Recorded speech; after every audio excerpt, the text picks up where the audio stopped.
es que se vuelve a realizar este curso por aclamación, nunca mejor dicho, por aclamación popular de todos los participantes en el anterior. Y la verdad es que, fruto de esa sensibilidad que tiene el maestro, pues creo que podemos llegar a incluso hacer otros dos proyectos muy interesantes en que estamos trabajando y que esperemos que den la luz, y creo que van a aportar bastante a lo que es las enseñanzas superiores artísticas en el panorama nacional.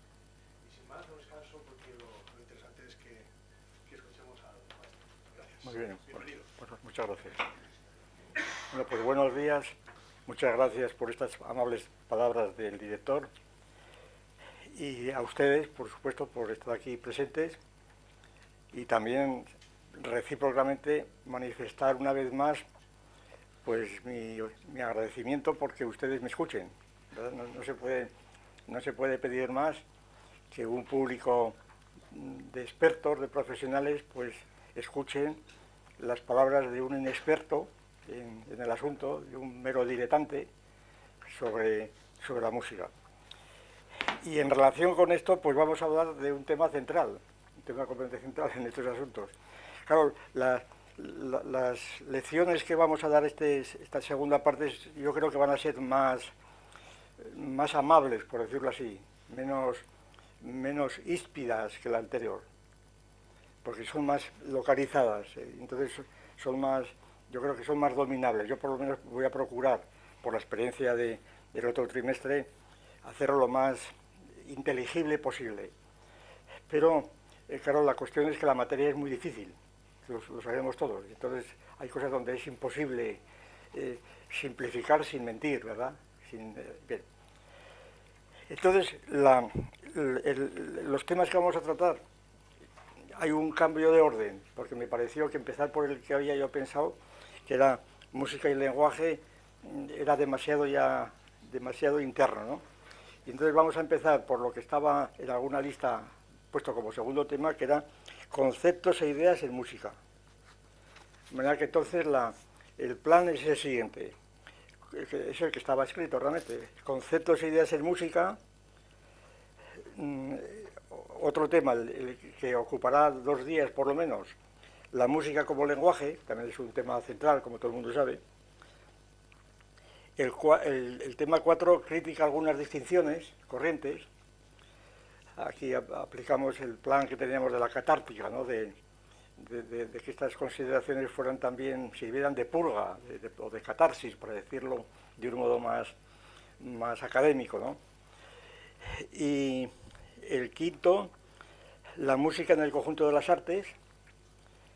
Y el sexto y el séptimo, que habrá que agrupar en una, porque en el último día, porque cada uno de ellos ya nos comería todo el mes, la música en el contexto de la cultura, y la música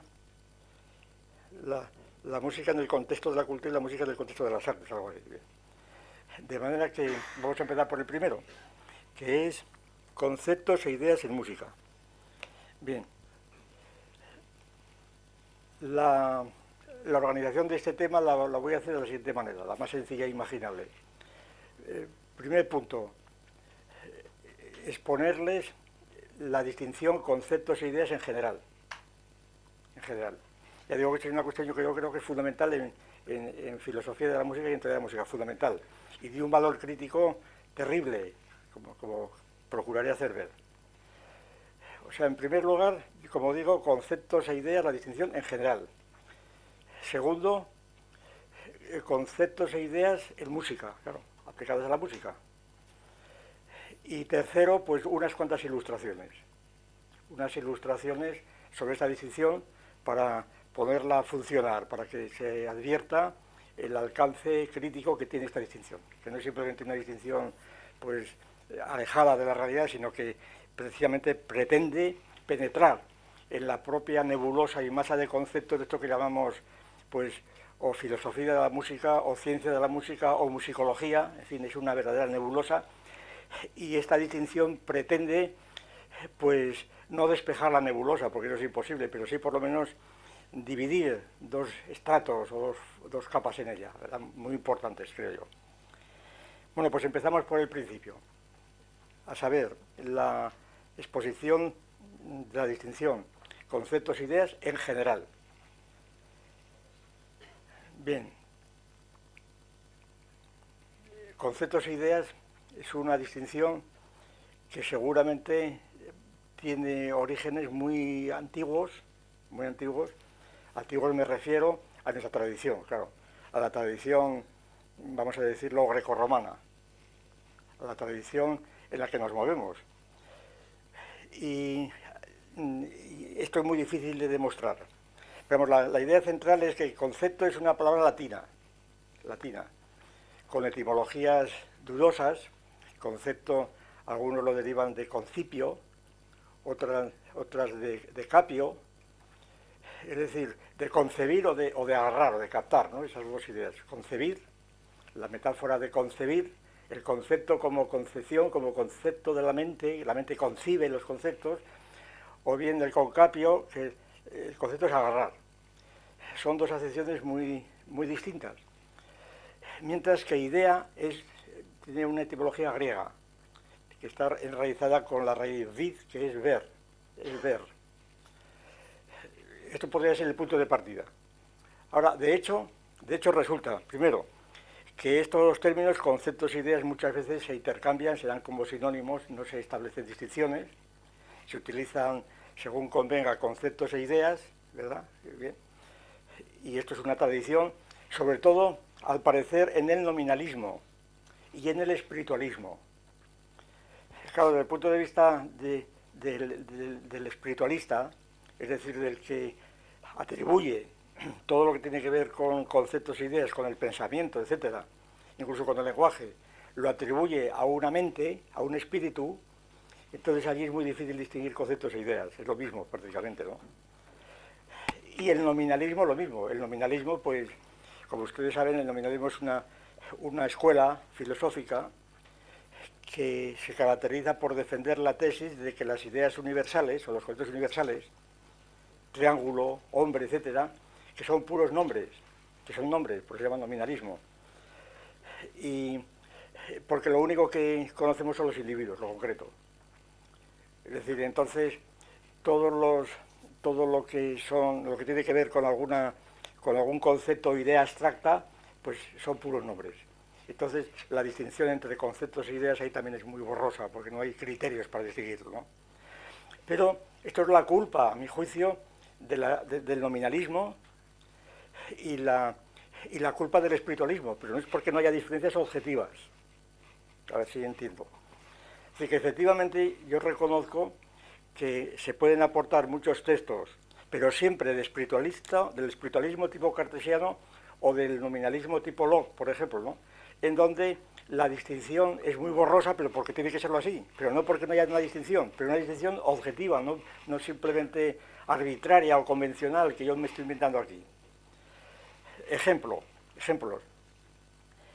En el propio nominalismo,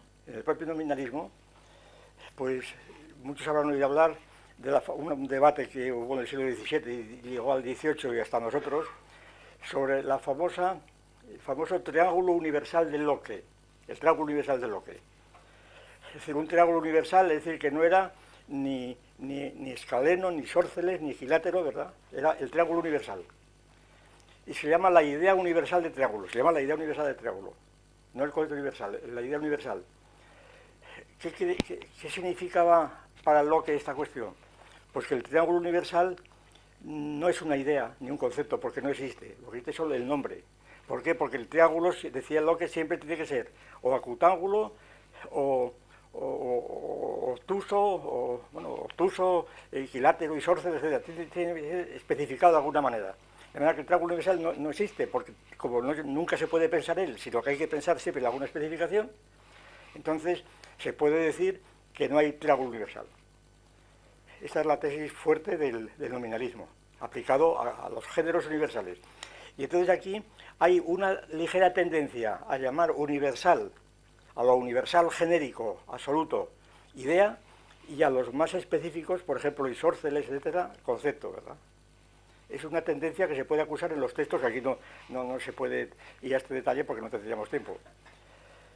Pero, para abreviar, yo creo que la distinción puede trazarse en plan filológico, luego haremos nosotros una traducción al materialismo filosófico, en plan puramente filológico, trato de hacer esta distinción. Los conceptos yo creo que tienen que ver siempre, como se ve por el ejemplo que he puesto del triángulo universal, los conceptos tienen que ver siempre con entidades que están más próximas al sujeto operatorio. Es decir, son entidades con las cuales, cuyo contenido, cuya materia, un sujeto, en este caso un sujeto humano, pues ha manipulado, ha trabajado, ¿verdad? Ha trabajado. Es decir, entonces, yo tengo el concepto de piano, por ejemplo, pues ahí hay... ¿Por qué? Porque yo lo manipulo, bueno, muevo las manos por las teclas, ¿verdad? Y está perfectamente diferenciado de otros instrumentos, etcétera. Es un concepto. Habrá luego un concepto claro y distinto, además. Es decir, claro en el sentido que está diferenciado de los demás instrumentos y distinto porque está diferenciado en sus partes, por lo menos en las partes operatorias. Luego por dentro ya es más difícil, ¿verdad? Lo que pasa con los automóviles, ¿no? Sabemos conducir perfectamente, pero es casi seguro que estos campeones de Fórmula 1 no conocen el motor por dentro como lo conoce un técnico, un mecánico, ¿no? Me estoy refiriendo a conceptos operatorios. Bueno, precisamente Bridgman, un físico muy famoso en la teoría de la ciencia, que es el que creó la expresión conceptos operatorios. Según Bridgman, todo concepto, para que sea realmente concepto, tiene que ser operatorio. Es decir, no se puede decir nada si no se dicen las operaciones que nos han conducido hacia él, ¿verdad? Y entonces, estas operaciones que acercan al sujeto operatorio, el sujeto con manos, precisamente, o con músculos estriados en la laringe, este sujeto operatorio tiene que llegar a expresar la carrera, el camino, como se llega a un concepto, mediante sus operaciones. Y esto es lo que hacemos ordinariamente cuando estamos definiendo un intervalo o lo que fuera, pues estamos diciendo cómo se llega a él, ¿verdad? No por razones pedagógicas, es que tiene que ser así, si no, no se entiende lo que es el concepto según Bridgman. Bien. Entonces, por ejemplo, el concepto de célula, pues es un ejemplo de Bridgman. La célula, según él, no podría definirse así en abstracto, sino que había que decir, por ejemplo, cortar un tejido orgánico en tal sitio, teñir, poner en la plantilla del microscopio, mirar, dibujar, y aquello que resulta, aquello es la célula. Es decir, el concepto operatorio entonces supone el tener en cuenta la serie de operaciones que nos conducen hacia él. Lo cual no quiere decir, aquí está el problema ya inicial, que este concepto operatorio sea algo subjetivo, que está en la mente, algo que está en nosotros, en nuestra mente, sino que este es el concepto que los escolásticos llamaban el concepto formal, el concepto subjectivus, concepto formal. Pero además del concepto formal hay un concepto objetivo, que es el contenido de ese concepto. Por ejemplo, la célula, ¿verdad? O el piano, está ahí, ¿verdad? Que no está en mi mente, está ahí fuera. Y entonces el concepto operatorio, precisamente por las operaciones, en principio no tiene nada que ver con la mente, aunque sea el sujeto quien lo haya construido, está fuera precisamente. Esta es la diferencia esencial entre el materialismo y el idealismo, así en líneas generales. Es decir, aquí cuando hablamos de conceptos no hablamos de algo que está en nuestra mente, como se dice, en nuestro cerebro. Lo estará, pero cuando hablamos de piano no estamos mirándonos a la imagen del piano que tengamos en la cabeza, ¿no? En absoluto. Porque entonces nos volveríamos locos. Es decir, no es eso, cuando estamos hablando de piano estamos hablando de un referencial que está fuera de nosotros y sin el cual no hay posibilidad de operar. Entonces, el concepto, como digo, parece que siempre tiene una proximidad, una vecindad con el entorno, el medio en el que se mueven los sujetos operatorios, en este caso los hombres.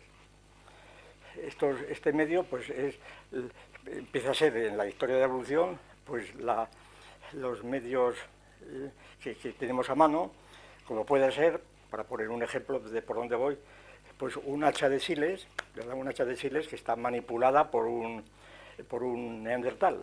Un hacha de siles está manipulada y entonces ese hacha de siles, ¿cuándo empieza a ser concepto de hacha de siles?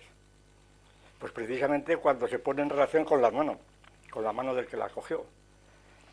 Todo el mundo recuerda cómo hasta Boucher de Perthes lo que hoy llamamos hachas, prehistóricas, pues eran consideradas como piedras del rayo, eran objetos de la geología, eran caprichos de la naturaleza, se llamaban, hay descripciones curiosísimas de cómo se formaban aquellas piedras que tenían una forma tallada especialmente rara, que no parecían naturales, pero que eran naturales, hasta que a Boucher de Perthes se le ocurrió asociar estas piedras que se encontraban en las cuevas con la mano de un hombre.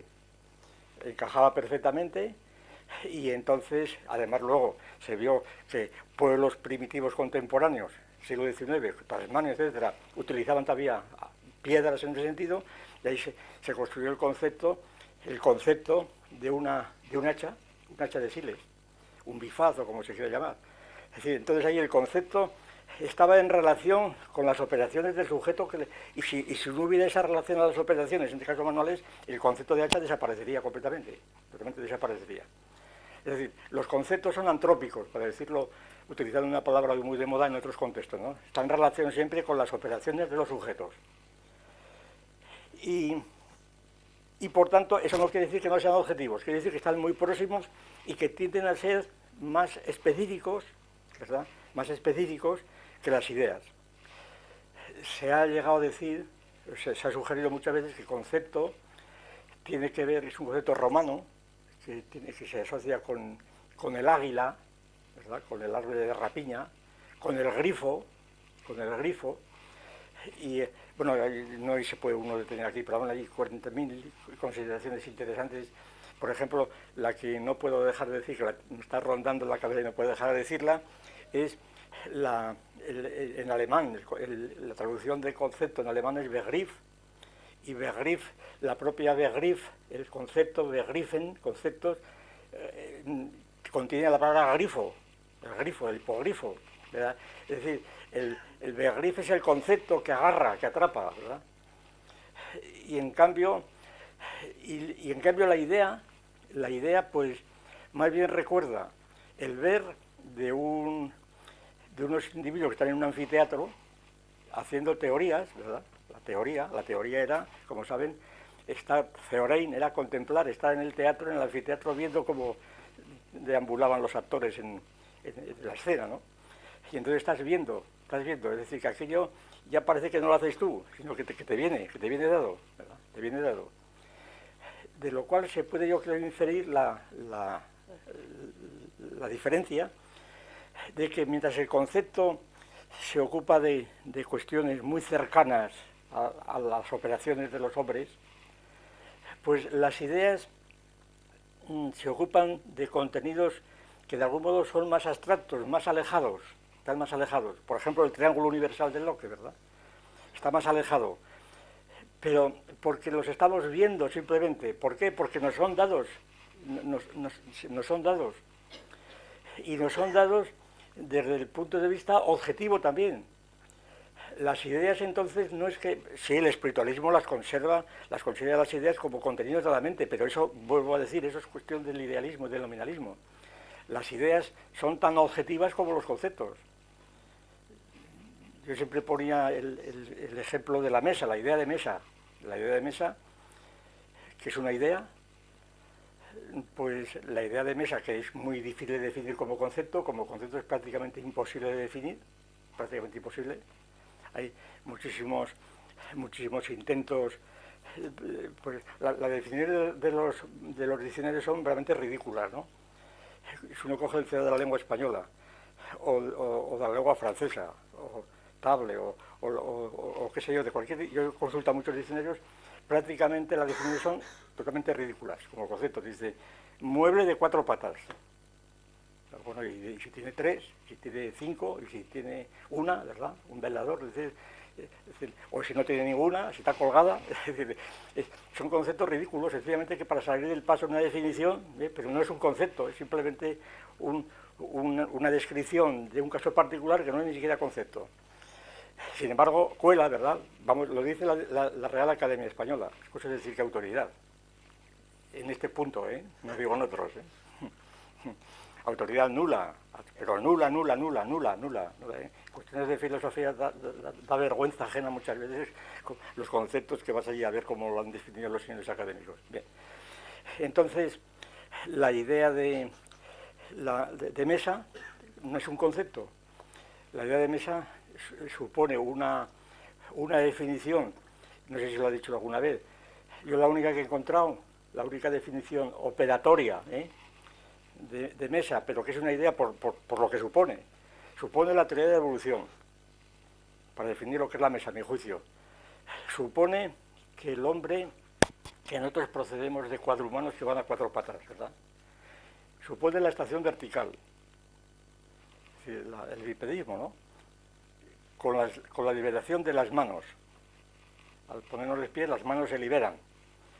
Y entonces, las manos, las extremidades anteriores que se utilizaban como medios de locomoción y que estaban apoyadas en el suelo, al quedar flotantes, pues quedan sin suelo. Quedan sin suelo. Y entonces la mesa es el suelo de las manos. Sería una definición. La mesa es el suelo de las manos. Habría una superficie ideal al lado de la que se podría llamar la trapezosfera, ¿verdad? Trapeza mesa, en donde los hombres habrían estado de siempre y en gran parte serían hombres por esto, porque tienen mesas, ¿verdad? Porque una cosa es que un chimpancé se ponga de pie, un simio, y otra cosa es que tenga una mesa, que no la tiene, ¿verdad? Esto de mesa ya supone, es enteramente antropológico. Lo digo esto en relación con este asunto de los simios y demás, ¿verdad? Que se ha presentado un proyecto de ley al Parlamento, se presentó hace 2 años el señor Garrido, para declarar a los simios personas humanas. Que ahora, entre otras cosas, los simios no tienen mesas, ¿verdad? Más que si se las pones. Bien. Entonces, claro, la mesa es el altar, es el piano es una mesa, se llama piano de mesa, ¿verdad? Es decir, todo aquello que está elevado del suelo, a cierta altura. Por eso, porque no es que esté elevado del suelo, que es la falta de método de los estructuralistas. Hay análisis de la época del estructuralismo sobre la mesa verdaderamente cómicos, porque valen también para un armario. Es decir, si la mesa, a la altura de las manos precisamente, empieza a subir hacia arriba, se convierte en un armario. Si empieza a bajar hacia abajo, se convierte en un podium. Es decir, que la mesa es relativa, sencillamente, a las operaciones humanas. Entonces, la idea de mesa, así definida, no es una idea subjetiva. Las mesas son reales, la idea de mesa está en todas las mesas que encontremos cosas parecidas, ¿verdad? Es una idea objetiva. Como pueda ser, digo, esto de aquí, aquello, el altar, incluso las talayot, ¿verdad? De Ibiza o de Menorca, en donde tienen forma de mesa. ¿Por qué? Porque allí se ponían los cadáveres para que los operasen los dioses que se los cogían, o los buitres, ¿verdad? La función de la mesa es la misma. Entonces, ¿qué quiere decir esto? Quiere decir que las ideas, aunque nos vienen dadas, pues no son subjetivas, son tan objetivas o más como otros. Es decir, la idea de mesa es imposible pensarla en la cabeza, aunque se piensa continuamente por el espiritualismo, el nominalismo. Las mesas son objetivas, estamos rodeados la idea de mesa forma parte de la estructura de nuestro mundo, por decirlo así, pero tan real como pueda ser, yo qué sé, una molécula de carbono. Es a otro nivel, pero es realísima, es parte de la estructura de nuestro mundo. Bien, claro, ya se dan cuenta las aplicaciones que esto va a tener luego a la música, que van todas ellas orientadas, por lo menos por mi parte, a tratar de destruir la concepción subjetiva de la música, la concepción de la música como asuntos mentales, etcétera, que intervienen de otra manera. Bien. Entonces, esta distinción, para terminar ya estas consideraciones filológicas, esta distinción, pues por ejemplo, se puede, si le aplicamos, por ejemplo, el uso que hace Kant de ella, o antes aún el uso que hacen en la antigüedad. Por ejemplo, cuando se habla de las ideas de Platón precisamente se conciben como unas entidades, unos arquetipos que están muy alejados de nosotros, que están allí en el cielo, en el cosmos uráneos, ¿verdad? Las ideas de Platón están ahí fuera, son esencias, están fuera de nosotros. Otra cosa es que lo estén o no. Digo en cuanto al significado de las ideas, el propio concepto de ideas de Kant las ideas, se parece mucho a los escolásticos. Los escolásticos llamaban ideas sobre todo a las ideas trascendentales, es decir, lo bueno, lo bello, lo verdadero, eran las ideas trascendentales. Cuando se habla de idealismo, no en el sentido epistemológico, sino en el sentido ético, moral, este hombre es un idealista, ¿verdad? Es porque se le concibe en función de ciertos ideales que están lejos del mismo, que no están realizados, unos ideales, es decir, la idea implica siempre algo que está fuera del individuo. Y entonces, en el caso de Kant, como ya hablamos en mayo, en junio, no me acuerdo, Kant distingue, como saben muy bien, la lógica trascendental y la dialéctica trascendental. Bien. En la lógica están las categorías, los conceptos. Son los conceptos, así le llaman, los Begriffen, los conceptos, que están precisamente vinculados a la materia sensible, están cerca del sujeto, aunque en Kant esto sea distinto. Mientras que las ideas, lo que Kant llama las ideas, que son tres, que es la idea de Dios, la idea de mundo y la idea de hombre, esas tres ideas, pues según Kant, son productos puros de la razón pura. Pura quiere decir sin materia. Son formas de silogismos, son puras formas de silogismos. Una de las teorías más extravagantes de Kant y más gratuitas, pero vamos, que ha pasado por su belleza, yo creo, porque es muy bonita, ¿verdad? Pero es completamente gratuita. Kant hizo de un modo totalmente gratuito, dijo, las ideas son los resultados de los silogismos categóricos, hipotéticos y disyuntivos. Y de ahí sale la idea de Dios, del mundo y del hombre. Totalmente gratuito, pero ahí está, ¿verdad? Lo dijo él, ahí está. Y entonces, pero también apuntando lo que nosotros decimos aquí en el propio uso que hace Kant, a pesar de que las ideas para Kant son puramente subjetivas, en la crítica de la razón pura, luego en la práctica adquieren una objetividad ética o moral muy distinta, esencial para la vida según Kant, o sea que vuelve a recuperar el carácter objetivo, como cánones o normas objetivas, porque sin Dios, sin alma y sin mundo no podría haber sociedad, de lo que dice Kant. Entonces, pero incluso en el concepto estricto, en la idea estricta, en la definición estricta de la crítica de la razón pura, las ideas son productos de la razón pura, es decir, están más lejos del sujeto operatorio, por así decirlo.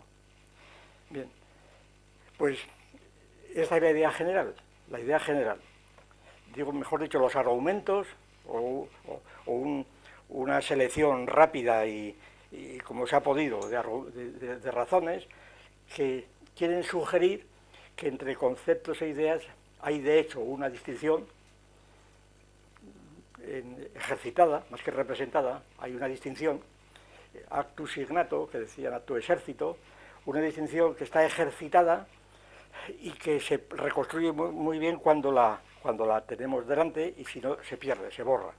Pero que hay multitud de argumentos, estos que dan, pero otros muchos más, ¿verdad? Se podrían dar, pero vamos, no sería la ocasión de ponerlos aquí.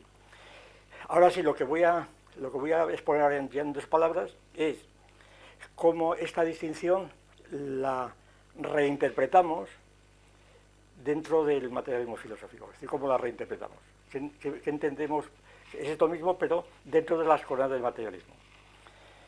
La distinción es muy sencilla, por así decir. Los conceptos los entendemos como referidos al mundo de las categorías. Las categorías científicas, artísticas, técnicas, etc. Es decir, el mundo categorial. Es el mundo donde se organizan las artes, los oficios artesanos, es decir, el tallista del hacha o el artesano, el que hace una casa, una fábrica, lo que fuera, o la fabrica, un edificio, el músico que toca un instrumento, es decir, el artesano, el que está manipulando, el que se mueve en un mundo categorial, esencialmente físico y corpóreo, de algún modo, porque si no, no podría manejar con él. Y si maneja materiales incorpóreos, como puedan serlo, pues qué sé yo, materias oscuras o simplemente ondas electromagnéticas, lo hace a través de cuerpos, directamente no puede manejar. Siempre, es decir, el privilegio de los cuerpos y sobre todo del estado sólido se debe a que son manipulables, no a que seamos materialistas groseros, ¿no? El privilegio de los cuerpos es que a través de los cuerpos es como manipulamos y por tanto como racionalizamos. decir, la racionalización supone estas instituciones con operaciones conceptuales y conceptos propios de cuerpos. Y naturalmente en estos conceptos, en este mundo de los conceptos, pues no solamente incluimos las técnicas o las artes que después habrán prevalecido como técnicas o artes, pues qué sé yo, racionales, llamadas racionales o científicas, sino también las técnicas o artes que llamamos pues muchas veces mágicas, pero que son técnicas, porque tienen un componente técnico. Un ejemplo que es muy rápido de poner, porque siempre me repito en este ejemplo, pero es el que encuentro más rápido, es el concepto de la suaveta aurilia, aquella ceremonia romana, ¿verdad? Donde había un cerdo, una oveja y un buey, ¿verdad? Y entonces la ceremonia consistía en coger estos dos animales, marcar el terreno, dar vueltas alrededor con objeto de acotar el campo, con objeto de que aquello de fertilizarlo y de bendecirlo. Bien. Este es un concepto completamente, está perfectamente diferenciado de otros conceptos y sin embargo es un concepto mágico. Es decir, que en principio los conceptos no tienen por qué ser científicos. Aquellos tenían de científico otra cosa diferente. Bien. Entonces, el mundo de los conceptos abarca todo el campo de las categorías, las mismas categorías. Y el mundo de las ideas, pues abarca todo el campo de aquellas cosas que tienen que ver con diversas categorías, principalmente, ¿verdad? Que son trascendentales a las categorías, por utilizar la tecnología tradicional, que son trascendentales a las categorías. Eran las ideas que llamaban trascendentales de siempre, son las ideas de Platón en el Sofista, el ser, lo que está en reposo, lo que está en movimiento, lo uno y lo otro, ¿verdad? Lo mismo y lo otro. Esas famosas 5 ideas de Platón son ideas, completamente, sin las cuales no funciona la idea de identidad, por ejemplo, que hoy tanto se utiliza, ¿no? En política y demás. Es el autor de Platón, lo distinto, lo otro, el heterón. Es decir, son lo que Platón llamó ideas, a diferencia de lo que Aristóteles llamó categorías. La idea de categoría de Aristóteles y la de ideas de Platón. Es decir, las categorías es el mundo de los conceptos, las ideas es el mundo de lo que trasciende cada categoría. Y entonces esta distinción nos sirvió en el otro trimestre para trazar una divisoria, en principio, entre lo que llamamos ciencias o técnicas y filosofía. Nosotros definíamos las ciencias y las artes como las artes reales, como aquellas actividades humanas que trabajan sobre conceptos, o con conceptos, especialmente, con conceptos. Mientras que la filosofía la definíamos como aquella actividad que se enfrenta con las ideas, escritas con mayúscula. Es decir, que siempre que hay ideas hay filosofía. Entonces la filosofía no está restringida naturalmente a una profesión, a una tradición académica, a una tradición histórica, sino simplemente a todo aquel individuo que maneja ideas, aunque no tenga ni el bachillerato, ¿verdad? Eso es lo mismo, pero tiene ideas, y si no las tuviera, pues no podría funcionar, vamos, es imposible. Estas ideas pueden ser más o menos oscuras, pueden ser cortas, claras, profundas, superficiales, pero en cierto modo son ideas. Es decir, todo el mundo tiene la idea de mundo, y eso es una idea típica, claro, el mundo, y eso que es el mundo, ¿verdad? Porque todo el mundo sabe esto, estoy en el mundo, claro, y no digamos la idea de Dios, claro, ¿y dónde está Dios como concepto? Pues es más difícil de verlo, pero todo el mundo tiene esa idea de Dios, o que le parece que es, bien.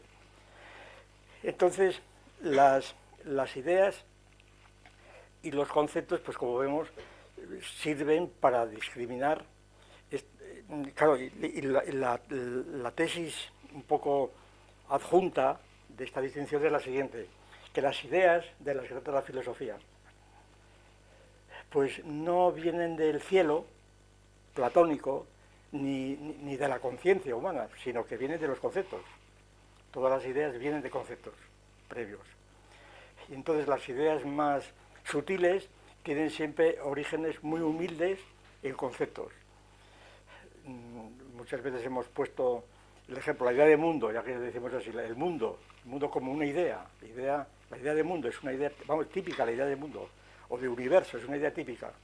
La idea de mundo parece que procede, según los filólogos, de un concepto como es el estuche de la novia, donde la novia metía sus joyas, ¿verdad? Se llamaba mundo, todavía hoy se llama albaúl mundo, todavía se llama el mundo, también en muchas partes de España, por lo menos yo de niño yo recuerdo en mi casa que había ahí un baúl que llamaban el mundo, vete al mundo. Entonces, la idea de mundo procedería de este estuche, que es la idea de un receptáculo que recibe cosas muy variadas, muy heterogéneas.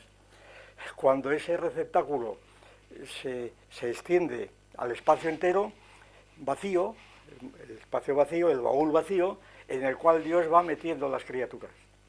Y entonces la idea de mundo supone, por tanto, la idea de Dios. Es decir, de un demiurgo que está metiendo las cosas que ha creado, lo que fuera, en ese baúl. Entonces la idea de mundo no viene de una idea a priori, como decía Kant, de una idea pura de silogismos disyuntivos o categóricos o hipotéticos, sino que viene de una evolución de una cosa tan humilde relativamente con el mundo como ese estuche. La idea de evolución, otra de las grandes ideas de nuestro tiempo, a partir del siglo pasado, ¿no? La idea de evolución, pues es una idea que viene de un concepto muy preciso, que es, esto es, hay unanimidad entre los filólogos, no me lo estoy inventando yo, la evolución, la gran idea que descubrió Spencer y después Darwin la puso en marcha, y hoy día estamos inmersos en la idea de evolución.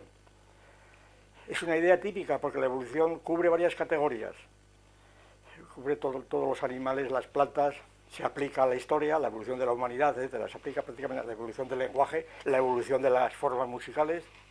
La idea de evolución se aplica a todas las categorías. Ahora parece que la idea de evolución viene de un concepto como es el rollo de papiro, en donde escribían los griegos un rollo de papiro, donde el libro era un rollo, como todo el mundo sabe, y cuando alguien iba a leer el libro, lo desplegaba, lo desarrollaba, y el desarrollo de este libro se llamaba evolutio, evolución. Es decir, era la evolución. Evolutio poetarum, es una frase de Cicerón que dice evolución de los poetas, pero no en el sentido actual, sino abrir el libro para ver lo que dicen los poetas. De ahí pasa la metáfora del desarrollo del individuo como una especie de, en el preformismo, como un despliegue de algo que llevamos implícito en el embrión, y después se extiende a las especies con Spencer y Darwin, y la evolución es algo que está implícito en un embrión, en unos embriones primitivos que se van desplegando hasta nosotros. Total, la evolución es una de las ideas más oscuras que puede haber, yo creo. Vamos, las ideas más oscuras, imaginables, sin embargo, como la de mundo. Bien. Pues por eso digo que esta distinción de ideas y conceptos permite por lo menos evitar las definiciones del nivel filosófico con ideas tales como la filosofía estudia las causas primeras. ¿Pero ¿y eso qué es? ¿Cuáles son las causas primeras, verdad? O las razones últimas. Vamos, son definiciones autopropagandísticas y además totalmente falsas, ¿verdad? Porque bueno, yo nunca jamás he visto que en un libro de filosofía se me diga cuál es una causa primera. Se dice, pero claro, a beneficio de inventario, ¿verdad? Es lo que usted quería decir. O se dice, la filosofía trata del ser, pero eso, que el ser será una idea más. Uno coge la metafísica de Aristóteles y allí no trata del ser, aunque él diga que trata del ser. También dice que trata de Dios, ¿verdad? Y trata de la sustancia. Pero lo que ves allí es un montón de trataditos pequeños sobre las ideas de totalidad, de tiempo, de espacio, etcétera, de causa. Es decir, son ideas. Bien.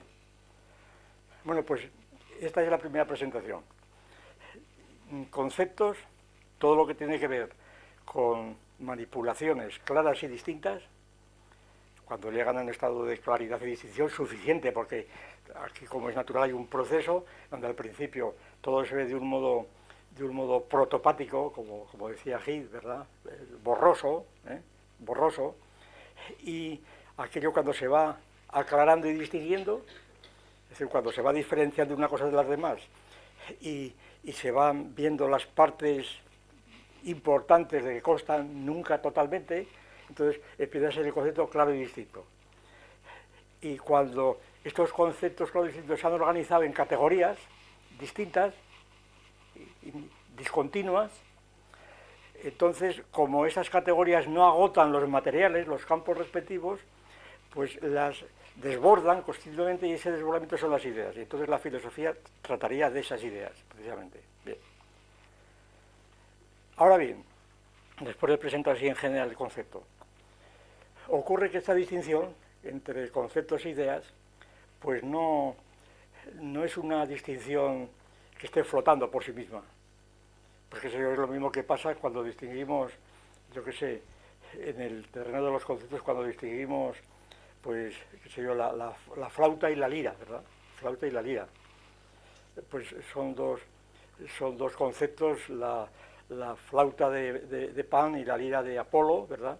Lo dionisiaco y lo apolíneo, más o menos, ¿verdad? Entonces son dos conceptos, pero que pertenecen a otra serie, otro ejemplo todavía más claro.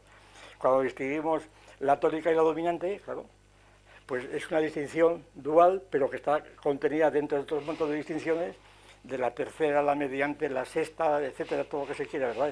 Es una distinción dentro de una trama de oposiciones. Igual pasa con conceptos e ideas. Los conceptos e ideas es una distinción que está incluida dentro de una trama de oposiciones. Para simplificar, y para poder un poco empezar a controlar este mundo que nos desborda en cuanto nos descuidamos, ¿verdad? Para controlar, pues, y no para simplificar, para esquematizar este contexto en el que se mueve la distinción conceptos e ideas, que es un contexto, es el contexto propio de los campos noseológicos, que llamamos nosotros, es decir, campos en donde trabaja la teoría de la ciencia, la teoría del arte, etcétera, los campos noseológicos, que no epistemológicos, porque esos campos suponemos que ya son conocidos y son reales. Aquí no tenemos que demostrar que existen o dejan de existir. Partimos de que existen esos conceptos. Aquí no partimos de la duda metódica, partimos de que eso está ya funcionando, partimos de ese hecho. Entonces, estos campos noseológicos, pues la música sería uno de ellos, la música es uno de ellos. La música es un campo noseológico, es un campo en donde hay muchísimas disciplinas, además de los propios artífices, artistas, hay muchas disciplinas pues, que se ocupan de ellas y de su teoría, de su conceptualización, de su filosofía, etcétera. La música es un campo noseológico típico, característico, como otros la arquitectura, por ejemplo, otros la religión, es decir, son campos noseológicos. Quizá la mejor expresión, la mejor palabra que oiga, aunque es muy confusa, es el concepto de musicología. La musicología es el conjunto de disciplinas, aunque se supone que es una disciplina, realmente es una enciclopedia que trata sobre el campo de la música, ¿verdad? Bien.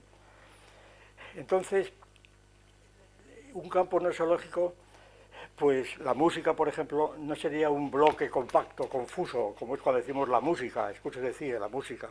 Eso es una cosa tan completamente confusa, compacta, amorfa, protopática otra vez, ¿verdad? Grosera, vamos, impresentable, es decir, la música. ¿Te gusta la música? Aclara un poquito más, ¿verdad? Un poquito más. Es como la política. Escucho decir lo que es la política, es decir, no se puede simplificar de ese modo tan grosero, a pesar de que es necesario para funcionar en el lenguaje. Entonces, la música, por lo menos como campo, tiene 5 estratos. 5 estratos en función de lo que nos interesa. Esta teoría de los 5 estratos yo la probé hace unos años, 4 o 5 años, en un libro que se llamaba El mito de la felicidad, porque la felicidad era también un campo noseológico, ¿verdad? Y allí yo distinguí 5 estratos, y además, como era un libro destinado al gran público, por exigencias editoriales o por imperativos editoriales, claro, porque dijeron que este libro tiene que venderlo, tiene que ser entendido por todo el mundo, porque si no lo vendemos, ¿verdad? Esa era la cuestión. Y entonces yo, con objeto de que todo el mundo se enterase de lo que se quería decir, pues puse un capítulo que se titulaba así como Ilustración de la teoría de los 5 estratos mediante truenos y relámpagos, ¿verdad? ¿Por qué? Pues porque hice una ilustración muy rápida que se la repito en 2 palabras para luego aplicar a la música. Porque si la tomamos como campo noseológico, pues el campo de la meteorología, La meteorología, claro, que es objeto de multitud de investigadores, científicos, técnicos, etcétera. Meteorólogos.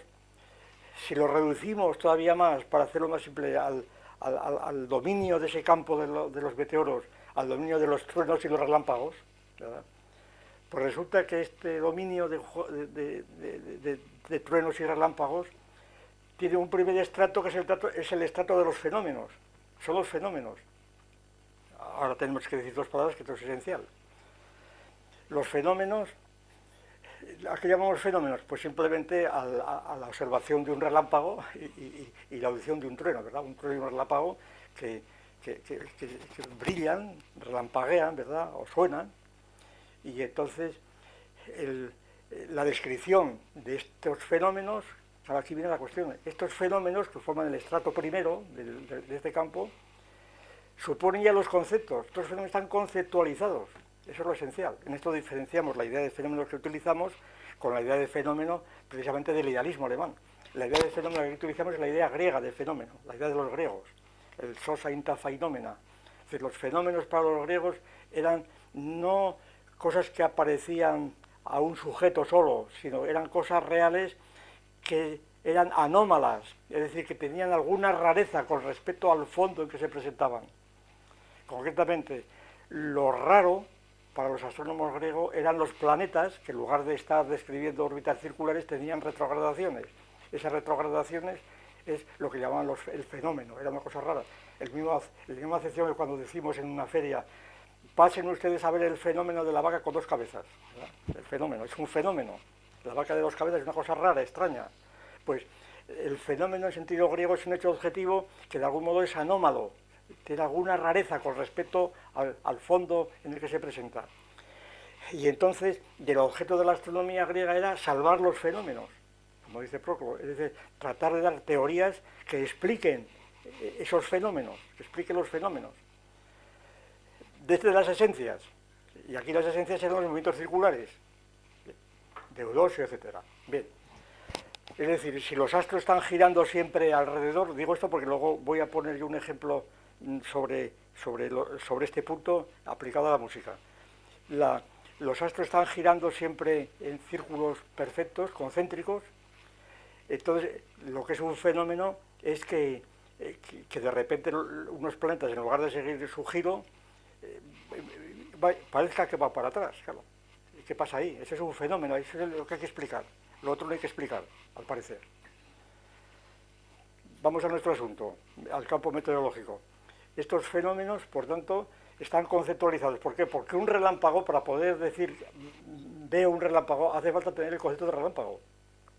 Hace falta que eso se haya repetido ese concepto.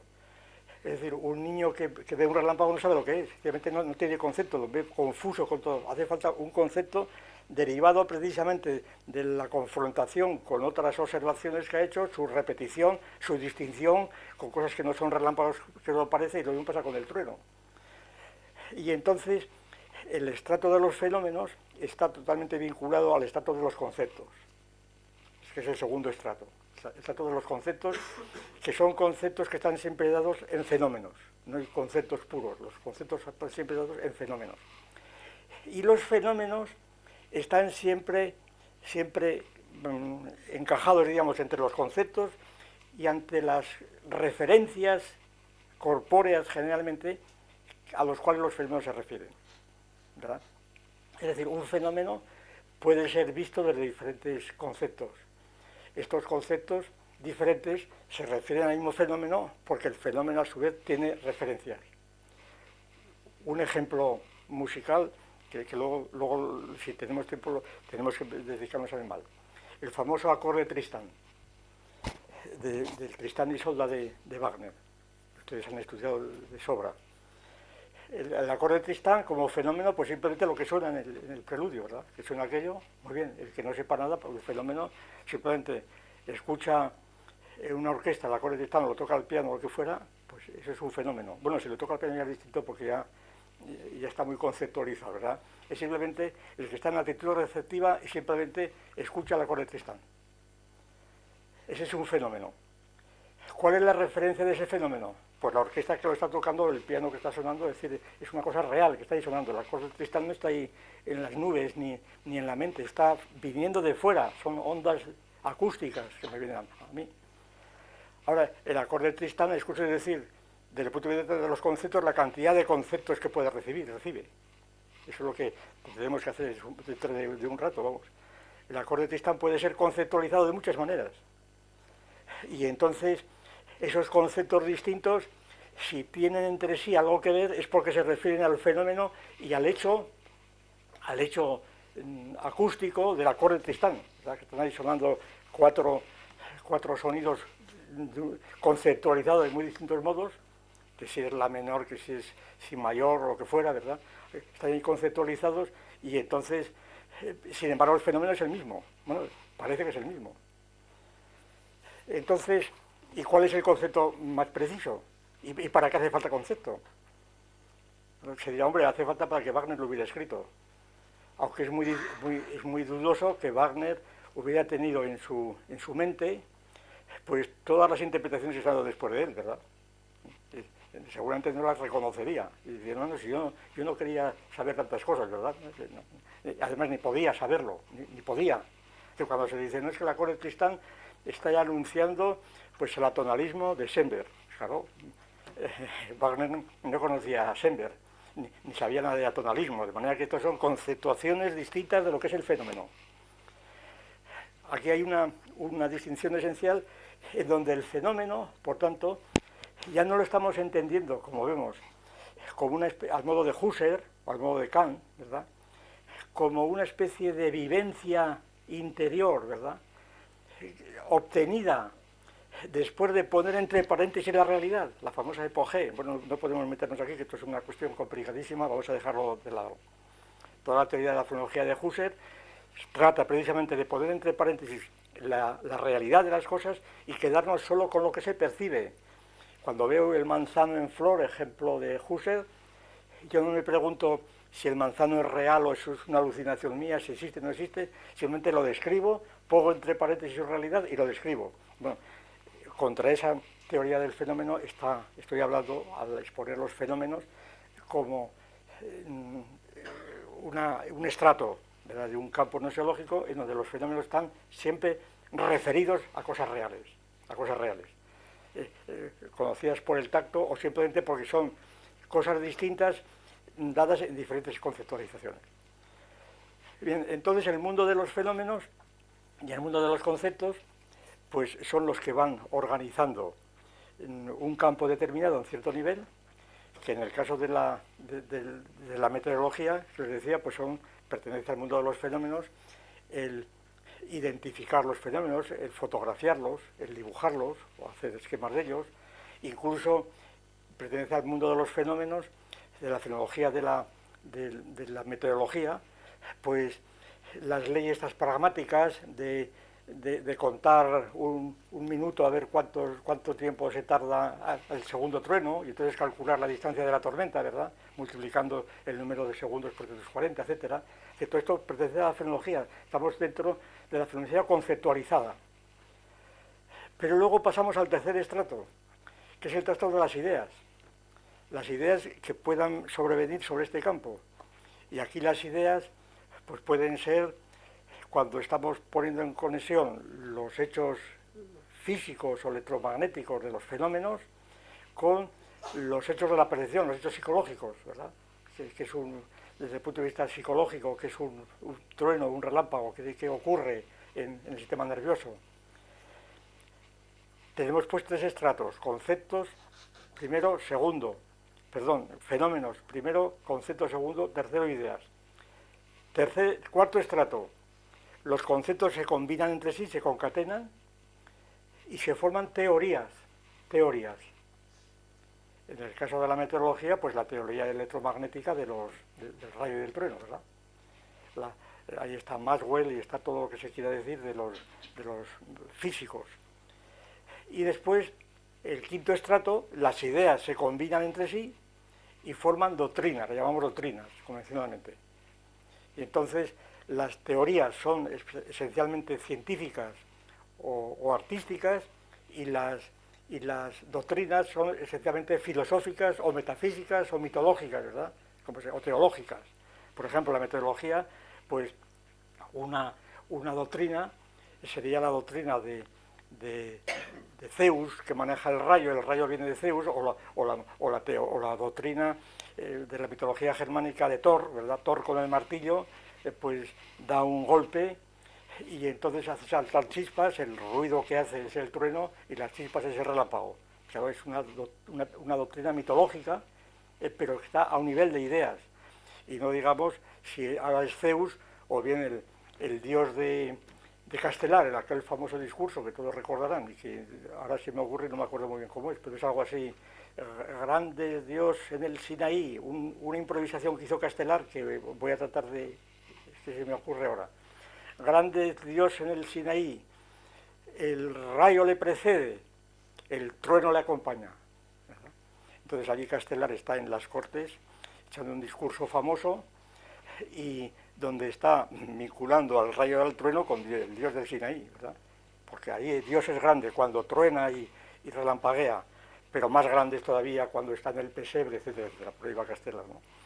De manera que entonces las doctrinas pues pueden ser mitológicas, teológicas, metafísicas, filosóficas, etcétera. Entonces ya ven que cuando apliquemos esto a la música, pues la carga que tiene catártica y crítica de esta decisión es total, porque lo que tendremos que ir viendo es qué es conceptual, qué es fenoménico, qué es fenomenológico en música, qué es conceptual, qué es filosófico, qué es teórico, qué son teorías, qué son doctrinas sobre la música, ¿verdad? Es lo que se trata. Y tratar, a veces las diferencias son muy sutiles, está todo mezclado, porque además resulta que estos 5 estratos son circulares. Quiero decir, que no es que sean como capas sucesivas que se van superponiendo unas en otras, en cuyo caso sería muy, muy fácil todo, ¿no? Es que cada una de ellas está implicando a las otras en el proceso de evolución. Es decir, cuando yo hablo de un fenómeno, estoy hablando ya de alguna idea, más o menos implícita, que la pongo entre paréntesis, pero estoy hablando, y cuando hablo de una teoría, estoy hablando de alguna doctrina siempre. Eso incluso los físicos, ¿verdad?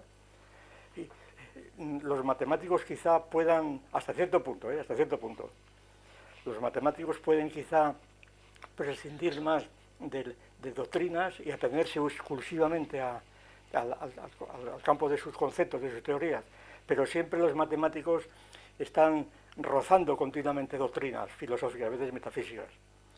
Es decir, por ejemplo, estos teoremas que yo estoy demostrando que son necesarios, ¿dónde existen? Están en la mente de Dios, en mi mente, son reales, ideales. ¿Dónde está el plano? ¿Dónde está el hipercubo? Si el hipercubo no puede estar en la realidad, entonces el espacio es tridimensional, no es tridimensional. El espacio de Hilbert, es decir, en cuanto empiezan a plantear estos problemas y los plantean continuamente sobre la marcha, pues están ya presuponiendo doctrinas que naturalmente las ponen entre paréntesis porque no podrían trabajar, pero sin embargo allí están envueltos en doctrinas y en ideas, por así decir, aunque no sea de su asunto, ¿no? Y las teorías están envueltas en doctrinas y los conceptos en teoría, etcétera. Es decir, que estos estratos están todos implicándose unos a otros, y esa es la dificultad del asunto, si no la cosa sería puramente escolástica y no tendría mayor importancia. Pero el hecho de que estén todos involucrados no quiere decir que no haya distinciones objetivas y funcionales, en algunos casos clarísimas, en otros más oscuras.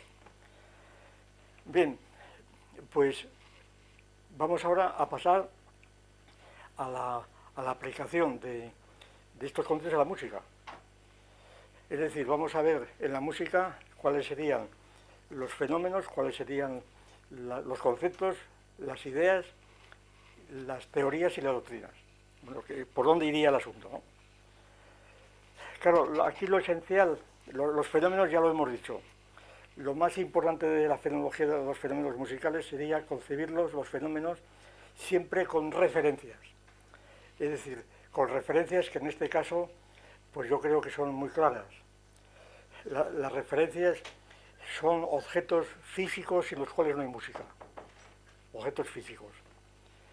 Es decir, sonidos, son los sonidos. Sencillamente las referencias son los sonidos como hechos físicos. Se diría, no, es que el hecho, no, es que no hay hechos, es que no hay hechos mentales, no hay sonidos mentales. Si uno está si uno está escuchando una música interior, pues eso es un modo de hablar. Si escucha música interior es porque previamente ya la ha escuchado de fuera y luego la reproduce, ¿verdad? Pero sí que Penfield, pues estimulando el hipotálamo, lograba evocar melodías en el sujeto paciente, pero esas melodías las tenía el sujeto porque las había oído previamente. Y además, y por lo tanto era un ejercicio de memoria, por así decir, pero la música no suena dentro, suena fuera. Y entonces, ¿qué quiere decir esto? Pues que si los fenómenos de la música son esencialmente sonoros, es la sonoridad, el sonido, fundamentalmente el sonido, pues el sonido, claro, supone también el silencio, por las leyes de la Gestalt. Y el silencio está intercalado entre el sonido, vamos, no son cosas distintas, son opuestos pero que están intercalados en el mismo asunto. El asunto del silencio es relativo al sonido. El silencio es cuando no se oye el sonido, pero está entre dos sonidos. Lo que pasa es el silencio en música, el silencio. El silencio absoluto, naturalmente, es la negación de la música. Pero entonces no es música, nos referimos al silencio que está intercalado entre los sonidos. Y entonces, el sonido de la música, pues aquí se plantea una cuestión central. El sonido, que es algo sensible, el fenómeno, por tanto, si ese sonido es algo de la sensación, son sensaciones, lo sensible, o bien se opone lo sensible al concepto que sería lo inteligible. ¿Se dan cuenta del problema que tenemos aquí? Es el problema de la estética, es lo de Baumgarten. Cuando Baumgarten distinguió la estética, la palabra que se la inventó él, la estética llamada noseología por Baumgarten, ya recuerdan. Baumgarten llamó noseología inferior, llamó a la estética de lo sensible, y noseología superior a la estética que entraba en el terreno de los conceptos y de las ideas. De manera que aquí Baumgarten estaba jugando con los sentimientos en cuanto sensibles, en cuanto proceden de los sentidos, porque la palabra sentimiento, ya hablamos dos palabras a continuación del asunto, la palabra sentimiento en castellano originario, antes de Teten, sentimiento significa el contenido de los sentidos externos, en principio, todavía se conserva en frases castellanas, como cuando se dice sentí la puerta, no sentí nada, sentí la puerta, sentí abrir la puerta, sentí un sonido fuera que era la puerta. La palabra sentir la puerta. Y entonces la idea de sentimiento originalmente es sensible, de lo sensible exterior. Siento la transformación de este sentimiento exterior en el concepto romántico de sentimiento, que hoy día tenemos, y que es el que es imperativo en música. Claro, la música es el lenguaje de los sentimientos, como así lo definió Herder y otros tantos. Es decir, la idea de que la música se refiere a los sentimientos como algo inmanente a los sujetos, como algo que está dentro de los sujetos, no que viene de fuera, sino que es la presencia del sujeto ante sí mismo. Esa es la idea. Esta idea de sentimiento es muy reciente, se la inventó Tetens en el siglo XVIII, y de ella tomó Kant su famoso esquema de las tres críticas. Y entonces la idea de sentimiento de Tetens es una idea, a mi juicio, pues completamente, es una idea. Es decir, la idea de sentimiento no es un sentimiento, para decirlo rápidamente. La idea de sentimiento no es un sentimiento. Esa es la fórmula más gráfica que puedo decir. ¿Qué es entonces la idea de sentimiento? Pues la idea de sentimiento es un concepto clase, es una clase que engloba multitud de sentimientos totalmente heterogéneos, que antes no se llamaban sentimientos, se llamaban, pues por ejemplo, emociones o pasiones, la teoría de las pasiones. Todavía Descartes no llama sentimientos, en ese sentido. Pasiones, emociones, afectos, sensibles, comunes, sensibles propios, sentimientos o sensibles exteriores o interiores, ¿verdad? Los sentidos externos y los internos. Y sentidos internos eran la memoria, la imaginación, el sentido común, la estimativa.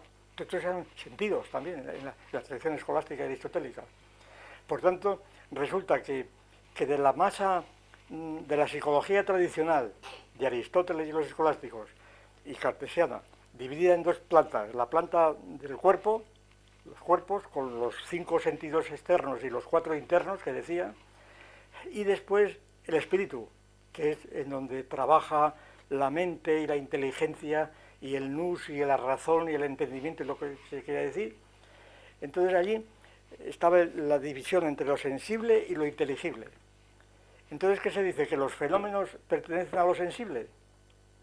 Por tanto, que la música, si el fenómeno de la música son sensibles, la música es propio, es un terreno, un campo propio de los sentidos, del sentimiento y no de la razón, como se dice. Todas las teorías, esto lo cristalizó sobre todo Nietzsche en su famosa distinción de lo apolíneo y lo dionisíaco, que creo que es una de las distinciones más confusas que se han lanzado, ¿verdad?, y que siguen por ahí todavía funcionando. La música sería dionisíaca, ¿verdad?, por tanto irracional, y no tendría nada que ver con la razón, que sería todo lo contrario, sería apolínea, etc. Lo racional es lo sereno, lo tranquilo, lo dionisíaco es pues eso, la pura pasión, etc. Y entonces, con estas distinciones, que es una psicología, a mi juicio, tan grosera como la que se utiliza en los centros de enseñanza media, bueno, y en los ministerios de todos los lados, la distinción entre ciencias y letras, ¿verdad? ¿Tú eres de ciencias o de letras, verdad? El otro día oía a una estudiante de Madrid, de estas que salen estos días con el nuevo curso y demás, y le preguntaban, ¿tú qué estudias? Yo estudio ciencias, decía ella muy orgullosa. ¿Por qué? Dice, porque a mí me gustan las cosas de razonamiento, no de memoria. Claro, semejante majadería, ¿verdad?, dicha por una chica tan orgullosa de que estudiaba ciencias, que dice que ella quiere inteligencia y no memoria, pero la pobre chica, claro, había recibido ese esquema dualista totalmente grosero, como si lo que llama historia, la historia realmente no tuviera necesidad de tanto razonamiento más como que las matemáticas, era exactamente lo mismo. Es decir, es imposible, es decir, una distinción ridícula por completo. Yo todavía recuerdo una anécdota ocurrida aquí hace, no sé, 40 años así. También una alumna que un día le pregunté en un examen que en qué fecha se había publicado la crítica de razón pura.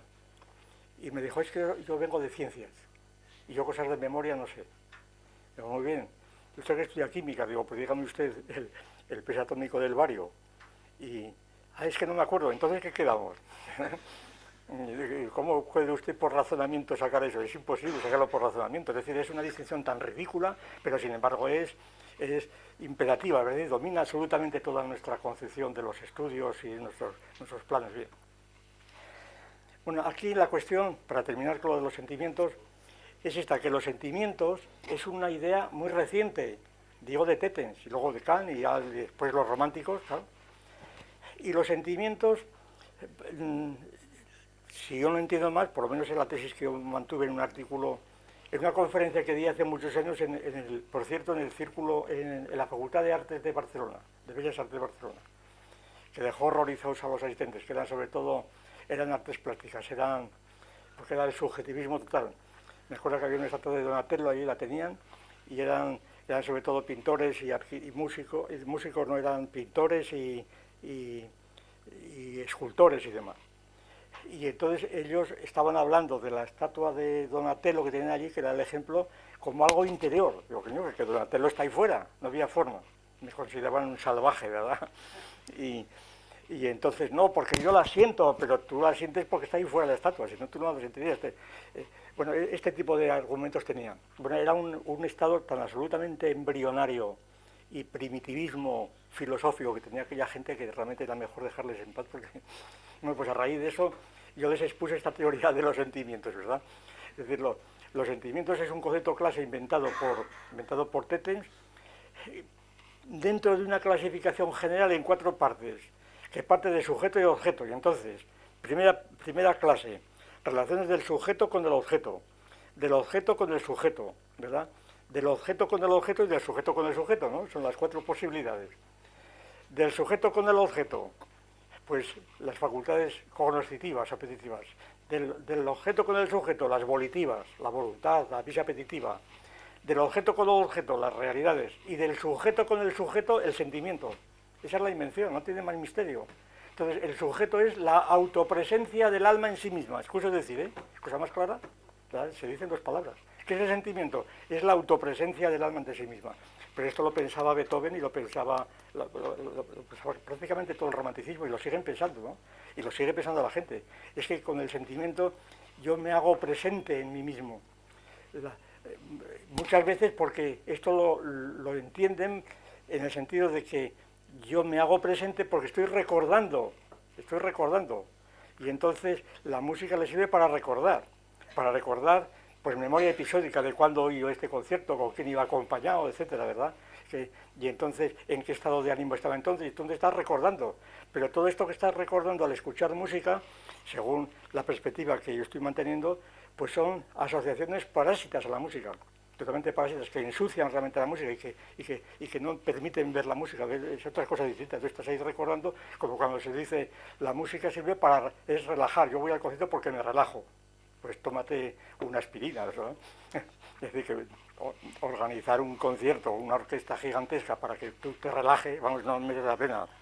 Cuando hay otros procedimientos mucho más baratos y económicos para relajarte o para disfrutar, disfrutar lo mismo.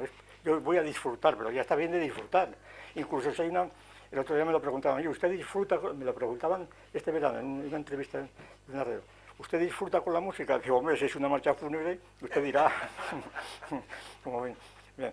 Es que dice que estas ideas son populares y con eso funcionamos. Bien.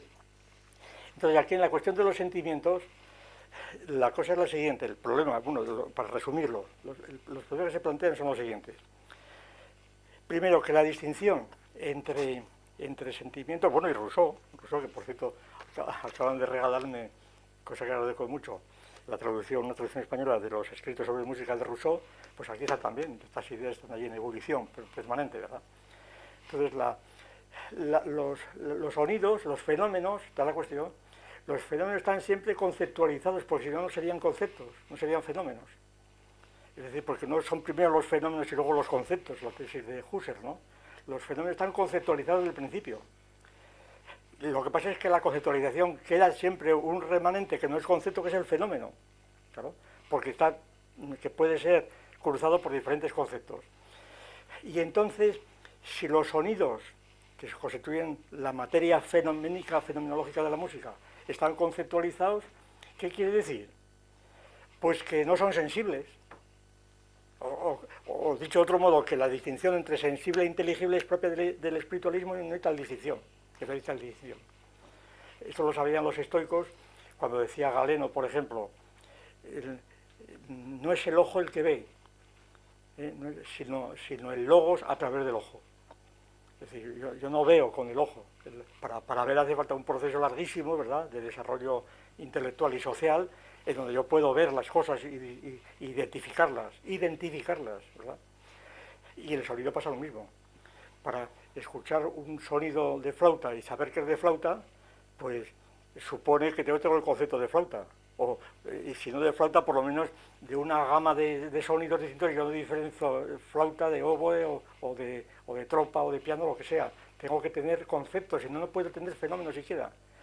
Sino tengo unos fenómenos totalmente groseros, protopáticos, para volver a utilizar la distinción famosa de Gide, sino que no son fenómenos, en una palabra. Y entonces, ¿cómo es posible entonces que en la propia sonoridad, en la propia sensibilidad, haya razón? O logos, vamos a decir logos, porque razón es un concepto ya demasiado trabajado por la escolástica y por Kant, y está secuestrado, por así decir. La razón es el silogismo, y la razón es más amplia que el silogismo, ¿no? Por eso lo llamamos logos. Logos, que quiere decir relación. El logos, de donde viene la palabra analogía, análogo, etcétera, logos, lógica, pues el logos está en los sentidos, sencillamente está en los propios sentidos. En el caso de la música, si yo distingo una sucesión de sonidos, si yo distingo una sucesión y la percibo como una melodía, ¿verdad?, una forma con un cierto sentido, es porque diferencio unos sonidos de otros, que suben o bajan, ¿verdad? Al margen de los timbres y demás. Y estoy diferenciando esos sonidos, es decir, estoy estableciendo relaciones entre esos sonidos necesariamente. Esas relaciones las establece inmediatamente el oído. Pero ese oído ya está dentro de un cerebro, ya está funcionando lógicamente. Ahí hay un logo sensible. No es que el logos tenga que esperar luego a hacer conceptos, no, ahí mismo, si no, no habría fenómenos. Y se dirá, bueno, esto ocurría en la melodía, pero en la armonía ya es distinto, porque en un acorde, como es simultáneo, ¿verdad? Como el acorde se da en la simultaneidad, pues allí ya no percibimos la relación. Bueno, sí la percibimos porque el oído discrimina, según su educación, más o menos los componentes del acorde, pero sobre todo por una razón que a mí me parece elemental, y es que el acorde que suena, aunque en el papel esté en la sincronía, en la simultaneidad, sin embargo, de hecho, en la realidad el acorde está extendiéndose a lo largo de una serie de un tiempo, una duración, medio compás, un compás o lo que fuera, va extendiéndose y por tanto el acorde, como está constituido por varios sonidos, a su vez con varios armónicos, y estos armónicos son vectores, es decir, que unos son ascendentes, otros son descendentes, etcétera, entonces, y otros son horizontales. Entonces, estos acordes nos permiten establecer una serie de relaciones en donde el que está un poco educado, se dice el oído, educar el oído es una fórmula grosera, claro, este educado, pues el cerebro entero y muchas más cosas, ¿no? Educado el oído. Es decir, vamos, ya ven, es que estamos incapacitados de poder hablar de igual porque estamos totalmente dominados por unas terminologías, una filosofía barata disuelta en el lenguaje tan grosera que es casi imposible hablar, ¿verdad? Educar el oído, claro, ¿cómo digo esto? Pues es cosa de decir, habría que dar una expresión griega al asunto que sería todavía más difícil de entender. Bien, entonces lo único que se puede hacer es criticar, decir, bueno, es educar el oído, pero no es el oído lo que se educa, es otra cosa, bien. Entonces, la idea de estas relaciones, pues estoy entendiendo el acorde cuando está durando, está desplegándose en multitud de dimensiones, de direcciones, de vectores, vamos a decirlo así, entre las cuales establezco relaciones de un modo inmediato, las establece no el oído, sino el logos a través del oído. Vamos a decirlo otra vez, aplicando la frase de Galeno a la vista, vamos a aplicarla al oído. Y entonces resulta que los fenómenos musicales suponen ya los conceptos. Los conceptos es lo lógico, lo están dentro de la lógica. Y por consiguiente, los fenómenos musicales suponen ya unas referencias y unos conceptos. ¿Y dónde queda entonces? ¿Y cuál es el campo de los fenómenos musicales? Aquí vienen observaciones, yo creo que son importantísimas, que suelen pasarse por alto. Dos palabras.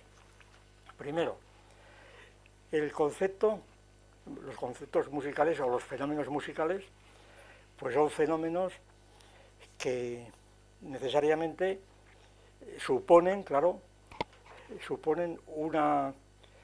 una distinción con lo que no son fenómenos musicales, aunque sean sonoros.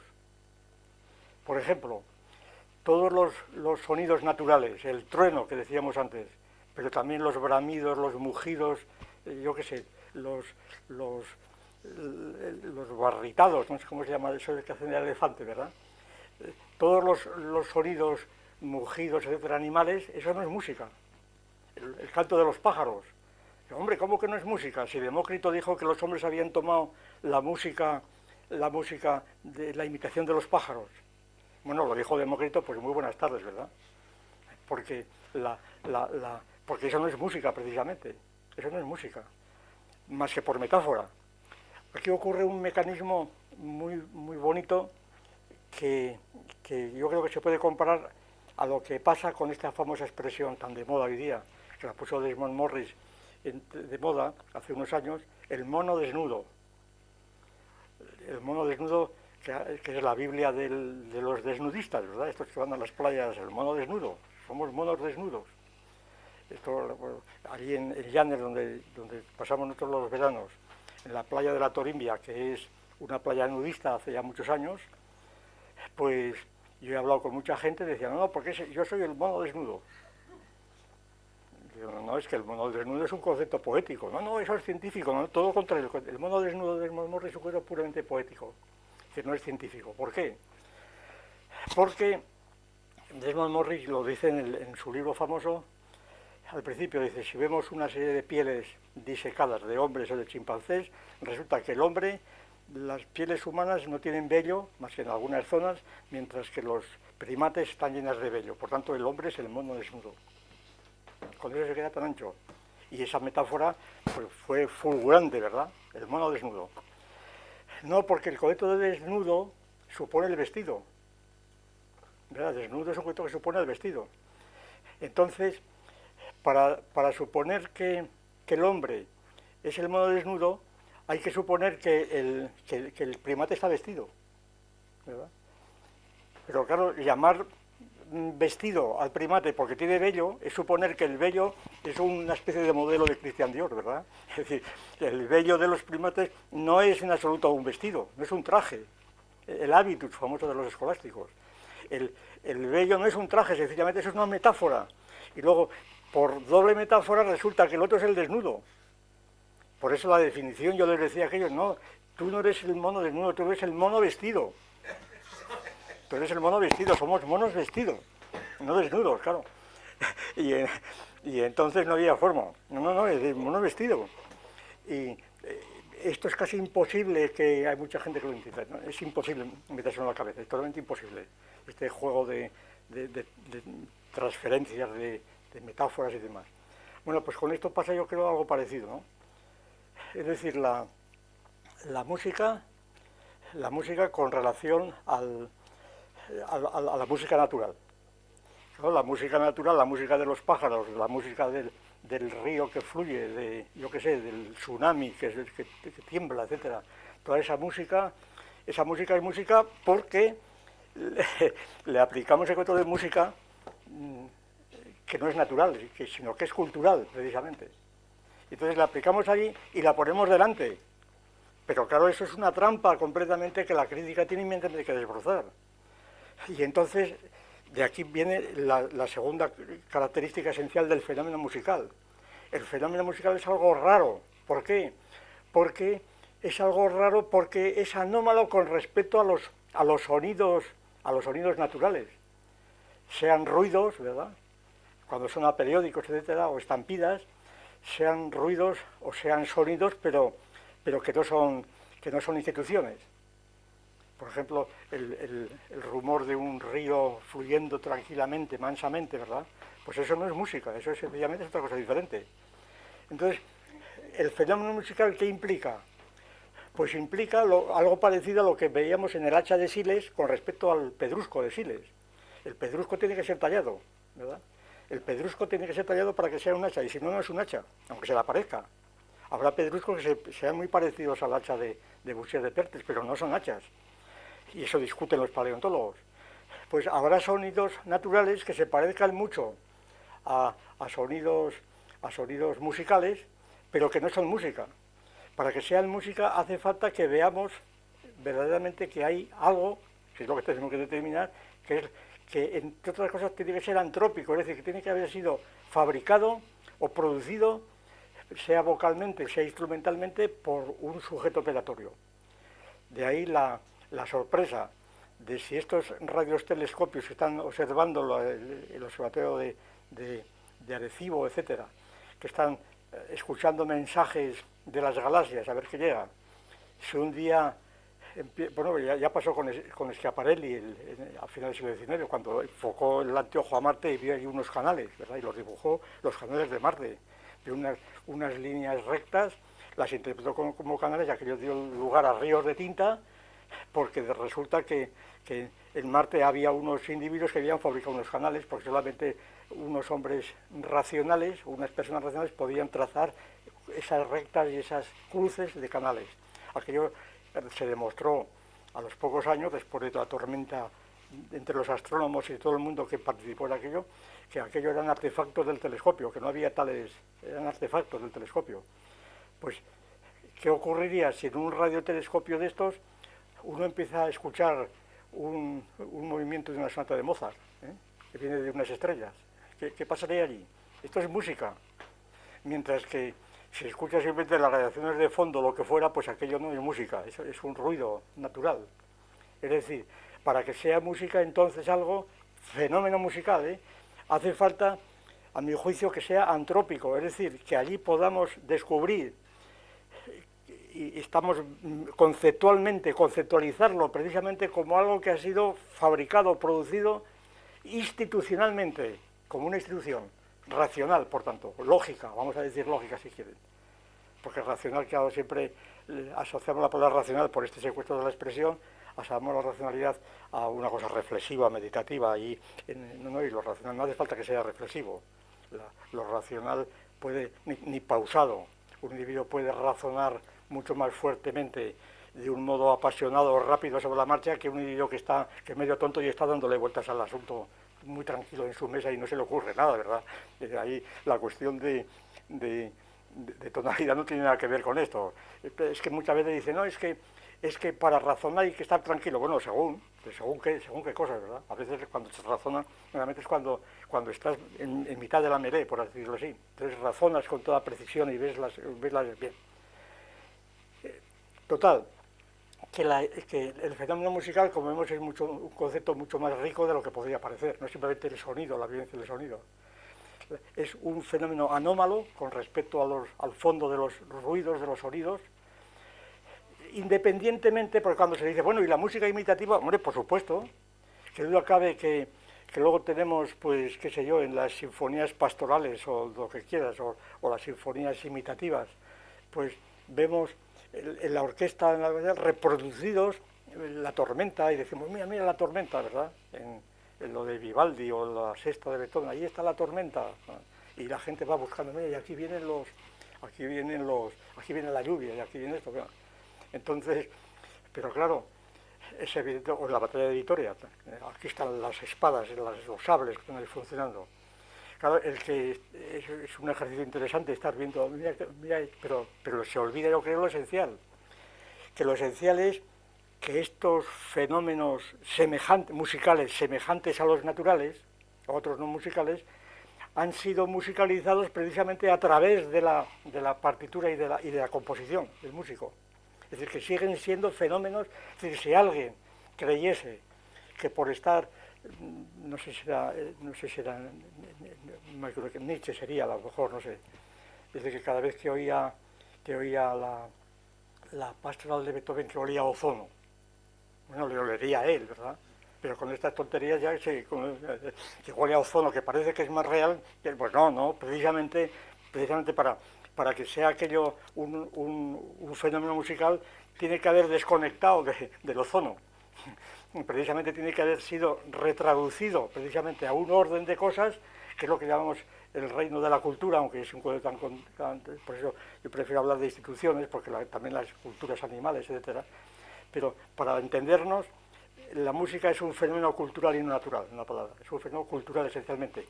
Y cuando la música, como otras artes, imitan de la naturaleza, y según los antiguos, Aristóteles, etcétera, como saben, el arte era imitación, era fundamentalmente imitación, mímesis, aunque esta tesis es totalmente también ambigua, porque la imitación significaba muchas veces la copia y otras veces era la imitación de la poiesis, de la propia creación. Imita la naturaleza construyendo como la naturaleza, ¿verdad? Es decir, el hipercubo, ¿a qué imita el hipercubo? A nadie, en la naturaleza no hay hipercubos. ¿A qué puede imitar? Pues que sé yo, un acorde cualquiera de musical. En la naturaleza no hay acordes. Lo sabrá para el músico que interpreta aquello como un acorde y lo transcriba, pero en la naturaleza no hay ningún acorde. No hay más que ruidos o sonidos o lo que fuera. Acordes no hay, no puede haberlos. Ni hay melodías. Las habrá cuando tú las retraduces. Bien. Entonces, con esto ya damos por más o menos dibujado que sería el primer estrato de los fenómenos y el segundo de los conceptos.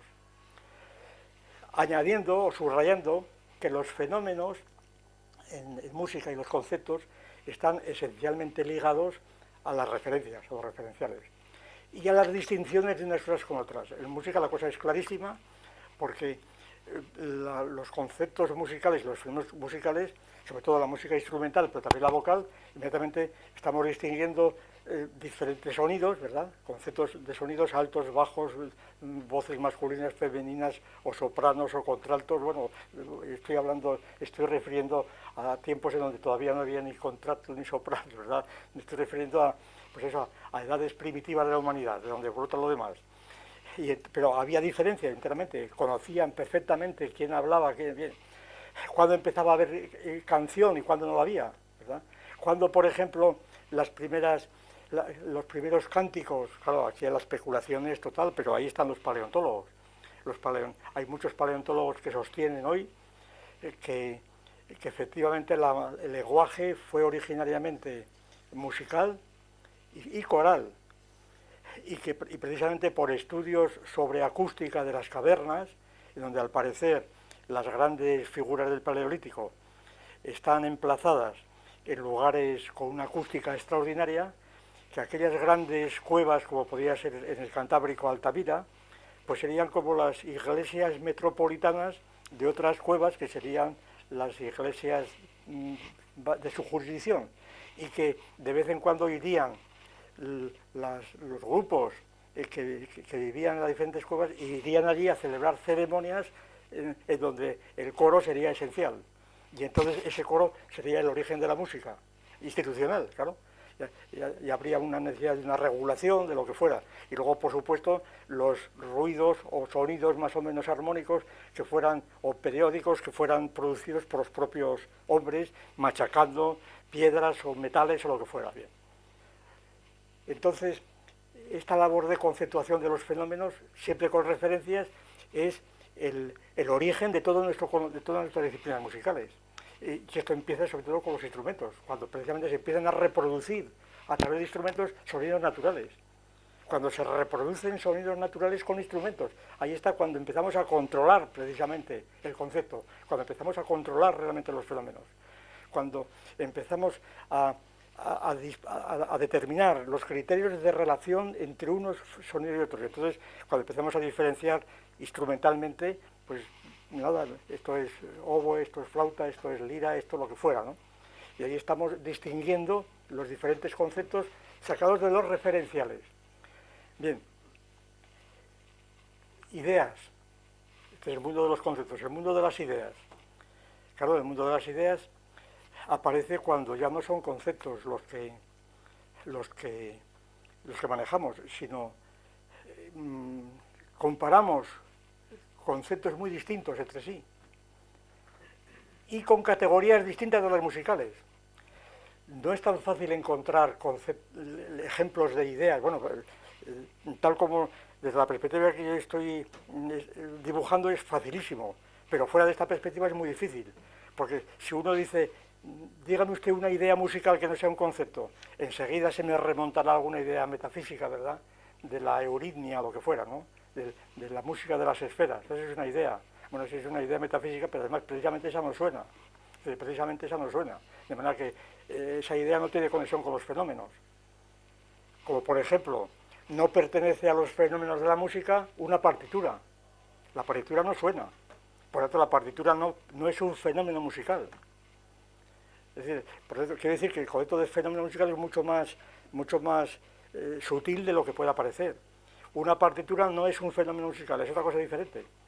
Es más bien un concepto, supone ya fenómenos conceptualizados, claro, supone ya los fenómenos que están ya transcritos, que están ya conceptualizados en la escala, en la armonía, etcétera, y entonces la partitura son conceptos, son fenómenos, que naturalmente están vinculados a los fenómenos, pues porque, entre otras cosas, gracias a la partitura se pueden seguir produciendo nuevos sonidos, nuevos fenómenos, pero una partitura no es un fenómeno.